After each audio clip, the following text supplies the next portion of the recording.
Ito lang yung tanghalian ko mga kaibigan, no. Oh.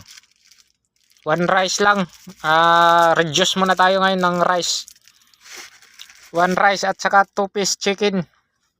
Chicken Joy. Yan lang mga kaibigan. Medyo madilim kasi nandito tayo sa loob ng sasakyan.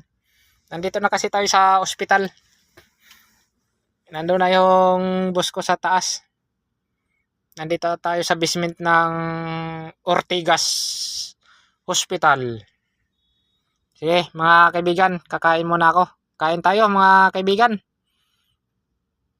At maraming salamat nga pala sa aking mga secret viewers, tsaka sa aking mga followers. Maraming salamat sa inyong lahat.